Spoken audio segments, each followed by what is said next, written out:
வணக்கம் டீச்சர்ஸ். இந்த வீடியோவில் நம்ம டீச்சர் அதாவது தமிழ் எலிஜிபிலிட்டி டெஸ்ட்டை பார்க்குறோம். பிஜிடிஆர்பிக்கு இது சம்மந்தமாக நம்ம பார்த்துக்கிட்டு இருக்கோம். சரிங்களா, அது எல்லா எக்ஸாமுக்கும் பொருந்தும். பிஓ, எஸ்ஜிடி, யூஜிடிஆர்பி எல்லாருக்கும் பொருந்தும். ஃபஸ்ட் கொஸ்டின் பார்க்கலாம். இது நான் ஒரு எக்ஸாம்பிளாக எடுத்துக்கிட்டு அதாவது எப்படி கேட்குறாங்க அப்படின்னு சொல்லிட்டு உங்களுக்கு ஐடியா கிடைக்கும். ஏற்கனவே நம்ம 2 வீடியோ போட்டிருக்கோம். சரிங்களா, பாருங்கள். ஃபஸ்ட்டு கிடந்த என்ற சொல்லின் பகுபத உறுப்பிலக்கணம் தருக அப்படின்னு கேட்டிருக்காங்க. இதுக்கு ஆப்ஷன் டி சரி ஆன்சர். கிட கூட்டல் இத்து, இந்த ஆனது விகாரம், இத்து ப்ளஸ் ஆ அப்படிங்க பிரிக்கலாம். Option D. அடுத்த பக்கம் பார்த்துருவோம். இந்த புளிமாங்கனி அந்த மாதிரி அந்த அசைகளை பிரித்து வாய்ப்பாடாக போடுறது அந்த மாதிரி கேட்டிருக்காங்க. 5க்கு பார்த்தீங்கன்னா ஆப்ஷன் டி. நேர் நேர் நிறை பார்த்தீங்கன்னா தேமாங்கனி. நிறை அதாவது கடைசியில் நிறை வந்தால் மேக்ஸிமம் கனின்னு வரும். இந்த 3 அசையில் கடைசியில் நேர்னு வந்தால் காயின்னு வரும்னு நினைக்கிறேன். Option D. நேர் நேர் நிறை பார்த்தீங்கன்னா தேமாங்கனி. நிறை நிறை நேர் பார்த்தீங்கன்னா தேமாங்காய். நிறை நேர் நேர் பார்த்தீங்கன்னா உங்களுக்கு வந்து புளிமாங்காய். நேர் நிறை நிறை பார்த்தீங்கன்னா கூவிலங்கனி. கடைசியில் இந்த 3 அசையில் கடைசியில் நிறை வந்தால் கனி, நேர் வந்தால் காயின்னு படிச்சுக்கலாம். சரிங்களா. அடுத்து 2வது கேள்வி. இந்த பக்கம் விடுபட்ட சொற்களை கண்டுபிடிக்கும். இரத்தலும் பார்த்தீங்கன்னா ஆப்ஷன் சி. கிரத்தலும் ஈதலே போலும் கரத்தல் கனவிலும் தேற்றார் மாட்டு. இதுதான் சரியான ஆன்சர். அடுத்து 3வது கேள்வி. செந்தாமரை இதுக்கு சரியான புணர்ச்சி விதி கேட்குறாங்க. இதில் பார்த்தீங்கன்னா செந்தாமரைக்கு பார்த்தீங்கன்னா அது ஆப்ஷன் டி தான் சரி. எப்படின்னா இந்த செந்தாமரையை செம்மை கூட்டல் தாமரைன்னு பிரிக்கலாம். தாமரை இந்த ஈறுபோதல் இந்த செந்தாமரை செம்மை ப்ளஸ் தாமரை செந்தாமரை வரும்போது மை என்ன வரும் போயிடும். அந்த ஈறு அந்த செம்மை அப்படிங்கிற இடத்துல இறுதியில் வர்ற அந்த ஈறு பார்த்திங்கன்னா ஈறு போதல் இதாயிரும். அப்போ இங்கே வந்து பார்த்திங்கன்னா இங்கே வந்து என்ன இருக்கும், ஒரு மெய்யெழுத்து இருக்கும். இது பார்த்திங்கன்னா திரிஞ்சிடும், அதாவது செந்தாமரையாக மாறிடும். அதாவது மெய் அந்த முன்னின்ற மெய் திரிஞ்சு அப்புறம் என்ன ஆகுதுன்னா செந்தாமரையாக மாறிடும். சரிங்களா. அடுத்து சொற்களை ஒழுங்குபடுத்தி சொற்றொடராக்குதல். இது 6வதுக்கு பார்த்திங்கன்னா ஆப்ஷன் சி. தமிழர் பண்பாட்டில் வாழை இலைக்கு தனித்த இடம் உண்டு. இதை ஒழுங்குபடுத்த சொல்கிறாங்க. Rearrange the sentence so that it gives meaningful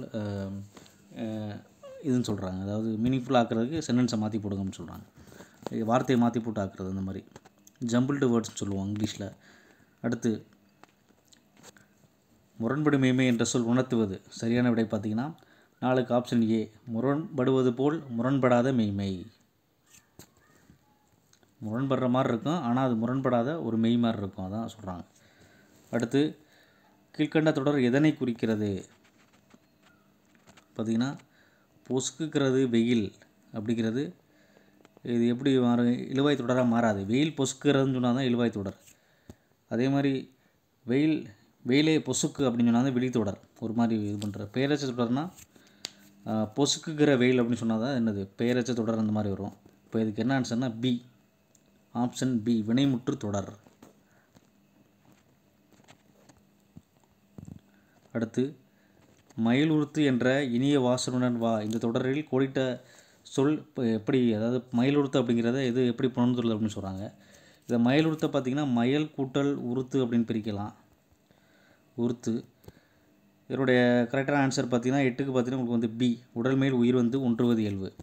இந்த மயல் கூட்டல் அல்லது மையல் கூட்டல் உறுத்து பார்த்திங்கன்னா இங்கே இல்லு இருக்கும்.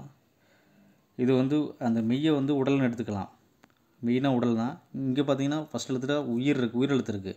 அப்போ அந்த உடல் மேலே அந்த உயிர் வந்து என்ன ஆகுது சேர்ந்து மயல் உறுத்து அப்படின்னு ஆகுது. சரிங்களா. அடுத்து தவறான இணை. அன்மொழி தொகை. சிவப்பு சட்டை பேசினார் வந்து அன்மொழி தொகை தான். அதாவது நேரடியாக அவரை குறிக்காமல் சட்டை போட்டவரை குறிக்கிறது தான் அன்மொழி தொகை. அவருடைய பேரை சொல்லாமல் அவருடைய போட்டிருக்கிற அந்த ஒரு பொருளை வச்சு சொல்கிறது. பண்பு தொகை வட்டத்தொட்டி. வட்டம், சதுரம், பெருசு, சிறுசு அதெல்லாமே பண்பு தொகையில் வரும். முறுக்கு மீசை இதுவும் அன்மொழி தொகை தான், உண்மை தொகையில் வராது. சரிங்களா. உண்மை தொகை சரி தான். அண்ணனும் தம்பியும் மறைஞ்சு வருது, இது உண்மை தொகை. ஆன்சர் பார்த்திங்கன்னா அதில் சரி தவறாக இருக்கிறது பார்த்திங்கன்னா முறுக்கு மீசை வந்தார். இது ஊமை தொகையில் அன்மொழி தொகை. அடுத்து அமைச்சர்களுடைய கடமைகள் என நன்று தீது இவற்றை ஆராய்தல், அது மட்டுமன்றி அன்பும் அறனும் தவறாது காக்க வேண்டும் என்று குறிப்பிடும் சங்கநூல் பார்த்திங்கன்னா 9க்கு மதுரை காஞ்சி. அமைச்சருடைய கடமைகளை கூறுறது சுருக்கமாக சொல்லப்போனால் மதுரை காஞ்சி. அடுத்து சரியான விடை தேர்வு செய்யும். மாப்போ சிவஞானம் பார்த்திங்கன்னா சிலம்பு செல்லர் என்று போற்றப்படுகிறார். ஏன்னா சிலப்பதிகாரத்தை ஊரெலாம் என்ன பண்ணுற கொண்டே சேர்த்தார். சட்டமேலை தலைவராக பதவி வகித்தார். சரிதான். இந்த பாரதமணி கிராம ஊழியன் இது தவறு. அப்போ ஆப்ஷன் 1 மற்றும் 2 சரி. Option B.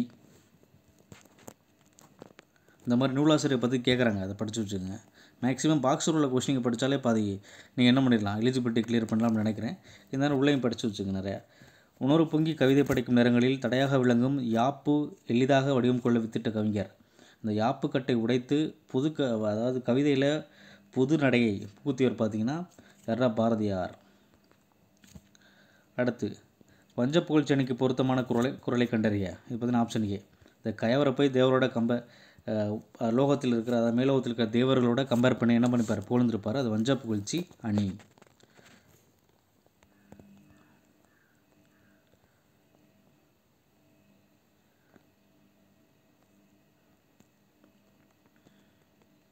இது பார்த்திங்கன்னா வினையடி விகுதியுடன் சேர்வது. பார்த்திங்கன்னா வினையடியானது விகுதியுடன் சேர்வது. இதுக்கு ஆப்ஷன் பார்த்துக்குவோம். ஆப்ஷன் பார்த்திங்கன்னா 14க்கு ஏ.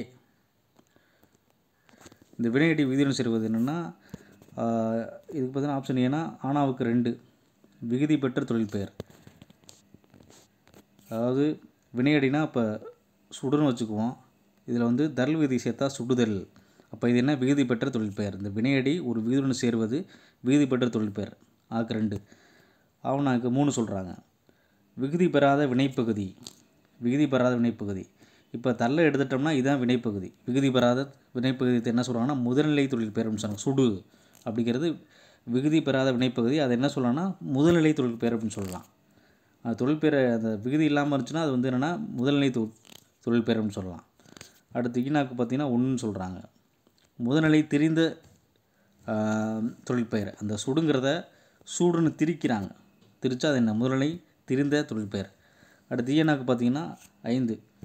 எண் காலம் இடம் பால் உணர்த்தாமல் வருவது தொழில் பெயர். ரொம்ப முக்கியம். அந்த தொழில் பெயரில் சுடுதல் அப்படிங்கிறதுல எந்த எண்ணும் இல்லை, எப்போ சுட்டாங்கன்னு இல்லை, யார் சுட்டாங்கன்னு எதுவுமே தெரியல. ஸோ தொழில் பெயர். சரிங்களா. அடுத்த கொஷின் 16. 16க்கு பார்த்தீங்கன்னா உங்களுக்கு ஆப்ஷன் சி. இதில் என்ன சொல்கிறாங்கன்னா பிழையா நன்மொழி அப்படிங்கிறது நற்றிணை. ஆமாம் நற்றிணை. அதேமாதிரி பிற நோயும் தம் நோய் போல் அது வந்து பார்த்திங்கன்னா உங்களுக்கு வந்து கலித்தொகை. செல்வத்து பயனை ஈதல் பிறர் கொடுக்கறது புறநானூறு. நன்றும் தீதும் ஆய்தல் Madurai Kanchi. So option C. அடுத்து துல்லாத சீர்கள் தாழ்வாக வரும் யாப்பின் ஓசை யாது. இது பார்த்திங்கன்னா 15க்கு வந்து பி வஞ்சிப்பா. துள்ளி வந்துச்சுன்னா கழிப்பா. அடுத்து ஒரு இடத்தில் வருவோரின் வருகை உறுதி செய்யும் பொருட்டு வலுவாக கூறும் வலுவமைதியின் பெயர். அதாவது இடம் வந்தோடனே இட வலுவும் படக்கூடாது. அது அவர் நாளைக்கு வருவார், முதலமைச்சர் நாளைக்கு வருகிறார் அப்படின்னு சொல்லும்போது அந்த காலத்தை சொல்கிறோம். அதனால் கால வலு அமைதி. அடுத்து நீரற வரியா கரகத்து என்ற புறநாற்று பாடலில் கரகம் என்ற சொல் இடம்பெறுகிறது. சரிதான். அடுத்து சிலப்பதிகாரத்தில் மாதவி ஆடிய 11 வகை ஆட்டங்களில் குடக்கூத்தும் ஒன்றாக குறிப்பிடப்படுகிறது அப்படின்னு சொல்கிறாங்க. இரண்டும் சரிதான். 2 கூட்டுமே சரி. சரிங்களா. இப்போ எப்படியும் கொஸ்டின் கேட்கலாம். சிலப்பதிகாரத்தில் மாதவி ஆடிய ஆடல்களின் வகைகள் எத்தனைனா 11 வகை. அடுத்து மா என்ற சொல்லின் இருபொருள் தருக 21. இது பார்த்தீங்கன்னா சி பெரியது விலங்கு அப்படின்னு சொல்லுவாங்க. அடுத்து பாவரலேறு பெருஞ்சித்திராரின் கனிச்சாறு தொகுப்பிலிருந்து இருவேறு தலைப்புகள் உள்ள பாடல்கள் எது. இது பார்த்திங்கன்னா தமிழ் தாய் வாழ்த்து முந்துற்றம். இதெல்லாமே அவர் எழுதியது தான். ஆனால் நம்ம கேட்ட கேள்வி கனிச்சாறுலேருந்து இருக்கிற 2 பேர் தலைப்புள்ள பாடல் பார்த்திங்கன்னா ஆப்ஷன் டி தமிழ் தாய் வாழ்த்து முத்தோற்றும் யாற்றும். அடுத்து வட்டார மொழி கொச்சை மொழி பிறமொழி சொற்கள் இல்லாத தொடர் எதுனா ஈஸியாக கண்டுபிடிக்கலாம். Option C. வாட்ச் 10ல் தெரியும். என் நண்பன் சுப்பையா எனும் பெயருடையவன் கல்லூரியில் படிக்கிறான், விடுமுறைக்கு வந்துள்ளான். மற்றதெல்லாம் அப்படி என்ன இருக்கும், கொச்சை மொழி வட்டார மொழி பிறமொழி சொற்கள் காணப்படும். அடுத்து அடிகள் நீரே அருளுக யார் யாரிடம் கூறியது. பார்த்திங்கன்னா சீத்தரை சாத்தனார் வந்து இளங்கோவடியில் கூறுறார். அதாவது இவர் என்ன சொல்கிறாருன்னா, நீங்கள் தான் என்ன பண்ணணும், இந்த 3 அரசர்களுடைய காவியத்தை நீங்கள் தான் ஏற்றணும் அப்படின்னு சொல்லிட்டு அவருக்கு ஒரு கதை சொல்லுவார். இளங்கோவடிகள் சீத்தலை சாத்தனாட்ட இந்த மாதிரி ஒரு கதை இருக்குன்னு, அதை நீங்கள் தான் என்ன பண்ணணும், கொடுக்கணும் அப்படின்னு சொல்லிட்டு சீத்தலை சாத்தனார் என்ன பண்ணுவார்னா இளங்கோவடிகள்கிட்ட சொல்லுவார். சரிங்களா? இளங்கோவடிகள் சிலப்பதிகாரத்தை அளிப்பார், சீத்தலை சாத்தனார் மணிமேகலை அளிப்பார். மணிமேகலைகளின் தொடர்ச்சி தான் சிலப்பதிகாரம்னு சொல்லுவாங்க. ரெண்டும் இரட்டை காப்பி அப்படின்னு சொல்லுவாங்க. போலச் செய்தல் என்ற பண்பு எக்கலை நாட்டம். போலச் செய்தல் என்பது பொய்க்கால் குதிரை. Option B. அடுத்து ஜெயகாந்தன் படைப்புகளில் திரைப்படமான படைப்பு எது அப்படிங்கிறது. திரைப்படமான படைப்பு ஊருக்கு 100 பேர். Option A. அடுத்து கல்வியும் செல்வம் பெற்ற பெண்கள் விருந்தும் டேஸும் செய்வதாக கம்பர் குறிப்பிடார். Option B. ஈகையும்.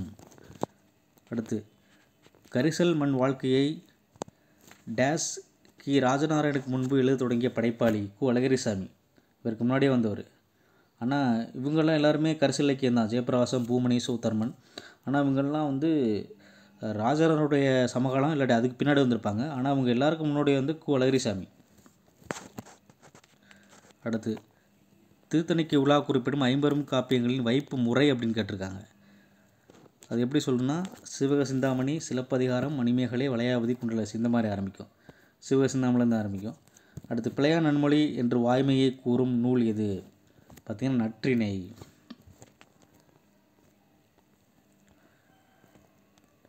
அடுத்து பொருத்தமில்லாதவற்றை கண்டறிக 27க்கு பார்த்திங்கன்னா பி. புதிய வார்ப்புகள் நாவல் கிடையாது, அது சிறுகதை தான் நினைக்கிறேன். மற்ற எல்லாமே குறும்பு தினம், பிரளயம், புதினம், முன்னைப்போல் ஒருவன், இனிப்பும் கரைப்பும் சிறுகதை. பொருத்தமில்லாத பார்த்திங்கன்னா நாவல் வந்து புதிய வார்ப்புகள் நாவல் கிடையாது, அது சிறுகதை தொகுப்பு தான் நினைக்கிறேன். அடுத்து குரில் நெடில் மாற்றம் உணர்ந்து இந்த மாதிரி கொஸ்டின் கேட்பாங்க. ஃபஸ்ட்டு குரில் பார்த்திங்கன்னா இப்போதுக்கு பார்த்திங்கன்னா ஆப்ஷன் பி காற்று. இதுக்கு வந்து பாத்திரம். அதை குரில் வர வழிக்கு வந்து காற்று, இந்த வாளினா பாத்திரம். சரிங்களா? தேங்க்ஸ் ஃபார் வாட்சிங். நன்றி.